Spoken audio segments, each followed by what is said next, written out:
You're not aware of your aliveness. You're busy with your psychological nonsense. Your thoughts, your emotions have become, your psychological reality has become far more important than your existential reality.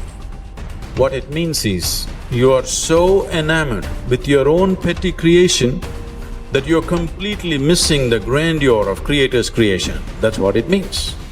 You do all kinds of things, but if you truly value creation, the best thing that you can do is to pay attention and to experience it, isn't it? Yes or no? Most people are waiting for their life to change. Yes. So they can feel gratitude, to feel abundance, to feel whole. You know, that's the old model of cause and effect, you know. So if you're living with emptiness, you're living with lack, you're living with pain, most people have been conditioned that something out there has to take away this emptiness or feeling inside of them. But if you believe that you're creating your life and you're living by lack, well, lack isn't going to create abundance, right? So then it makes sense then that you don't really actually create wealth, you generate wealth, you generate abundance. So the moment you start teaching your body emotionally what that future is going to feel like before it's made manifest, well, your body, as the unconscious mind, believes it's living in that future in the present moment. Just sit down by yourself to visualize and daydream about your dreams, about the activities involved in that, about how you would struggle through, about what it would feel like to be victorious. All of it, the whole thing, the messy part, the ugly part. What would you say to yourself when it gets hard? That's what you need to do. To truly actualize a dream, we got to begin with seeing it and sensing it. The good, the bad, the easy, the difficult, and the victory.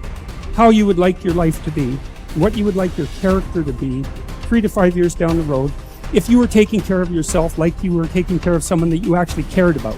So you kind of have to split yourself into two people and treat yourself like someone you have respect for and that you want the best for. That's not easy because people don't necessarily have respect for themselves and they don't necessarily want what's the best for themselves because they have a lot of self-contempt and a lot of self-hatred, a lot of guilt.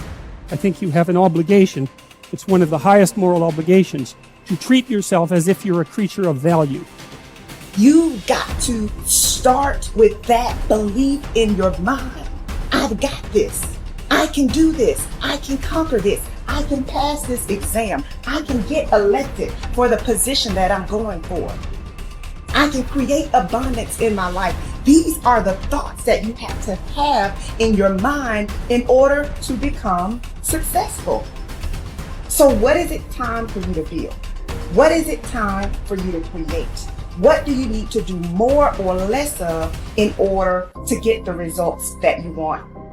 You have the power to become someone that even the deepest part of you trusts, someone you trust to succeed. Become the person that you know you can be. Stand up for your future, for your power, and for you to be something full of the worth that is in you. So most of us came up with our labels based on how we behaved. But really smart people can do stupid things. Really nice people can be mean. Mean people can be nice. And so if you judge yourself too soon, and most people's identity, their labels for themselves, who they think they are, has been based on their past and often many years ago. And so they don't update it. So the metaphor I'd give for identity is like, it's your comfort zone. It's not your goals. So if you took a temperature in the room and said 68 degrees is my comfort zone, physically, emotionally, financially, I want more in my relationship, I want more physically, energy-wise, I want more financially in my career, but this is what I'm used to. And so what happens? People stay in their comfort zone for the most part, and then let's say something happens and you dip, you're a 68 degree, or that's your mentality, and you drop down to 62, 61, 60, somewhere around 60 or 59, the heaters kick on and go, whoa, whoa, whoa.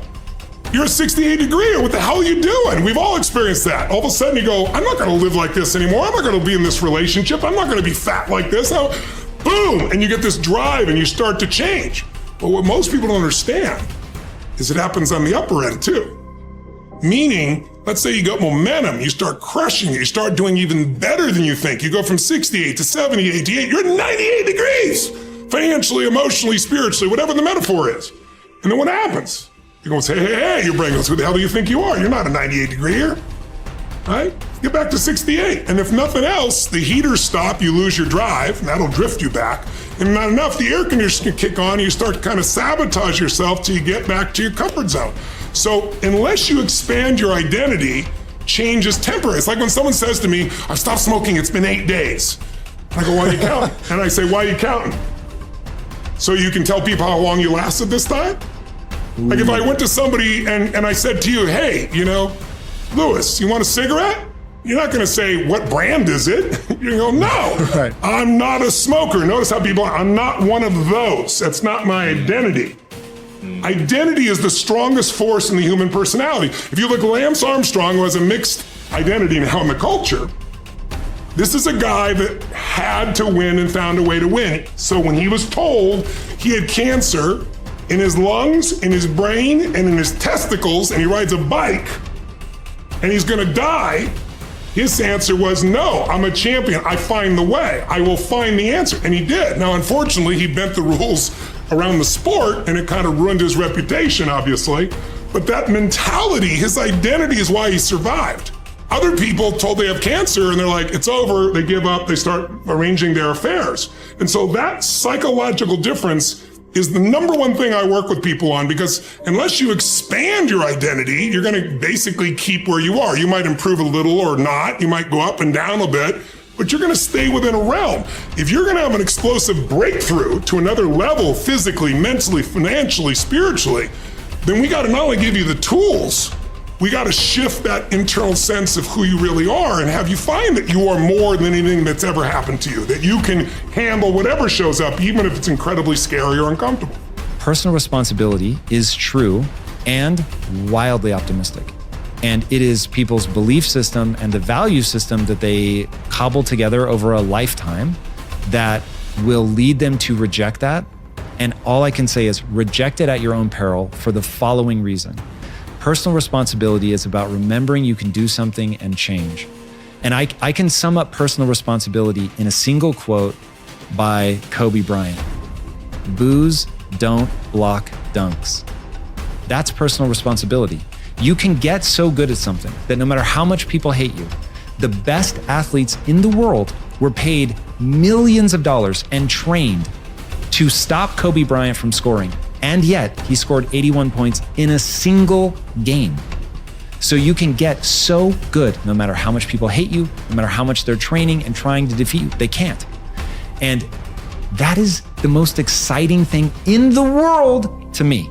That, wait, you're saying that I can get so good at something that at least the vast majority of humanity can't stop me? There will always, of course, unfortunately, I don't yet believe that I am Kobe Bryant in anything that I care about. So, but that I can get better than the vast majority of humanity at something by dedicating my time and energy to that thing. That is so cool. That is so liberating. It's changed my life. It's given me hope. It got me up off the floor. It in every possible way, it has changed my life. It is the thing that I rely on when I'm feeling my most anxious. I'm like, I can get better at this. A word. And then I remember, that's right. Like if I put time and energy into this, I can get better. So it's okay if I'm actually not good at this. You have only to keep in mind the experiences you wish to meet in order to control your own future. Shakespeare expresses the same thought in another way. Assume a virtue if you have it not. Look the part, dress the part, act the part. Be successful in your own thoughts first. In other words, fake it till you make it. Basically, when it comes to personality traits, there is no difference between possessing them and pretending to have them. Dr. Carl Simonton said that mind, body, and emotions are a unitary system. I affect one and you affect the others. This means that you can pretend to be confident or courageous, and the cocktail of chemicals inside your body for those attributes will be created, and you will indeed feel confidence or courageous. Pretending you have a character trait such as confidence is not the same as pretending you can scale mountains or play the tuba. Those particular skills must be learned. Characteristics such as courage, confidence, and enthusiasm are created in the mind by the pictures you create, though. Acting as if sets a positive expectation. We believe something to be true and then act in a way that brings that assumption about. This can be a positive or negative force. The effect of self-fulfilling prophecies has been demonstrated by objective scientific experiments.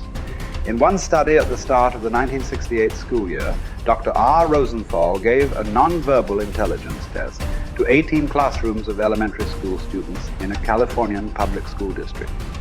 20% of the students selected randomly, not on test score, were then identified as intellectual bloomers, and their teachers were told they could expect to see remarkable intellectual gains in the coming year. The only difference between these students and the other 80 was the expectations created in the teachers' minds. When both groups were retested 8 months later, the bloomers had gained in IQ points over the other group. This is significant because it shows that altered expectations can result in unconscious changes in behavior that dramatically change the outcome. In another study during the 1970s, 152 cancer patients were assessed based on their expectation and attitude about their treatment, and then each was monitored for 18 months. The results clearly indicated those with a positive expectation about the treatment got the best result. It follows, therefore, that your chances of success in anything in life are greatly improved by positive expectations. Man is like the wireless operator. Man is subject to miscellaneous wrong through currents if his mind is not in tune with the infinite, or if he is not keyed up to higher vibrations than those of negation. If you want a quality, act as if you already had it.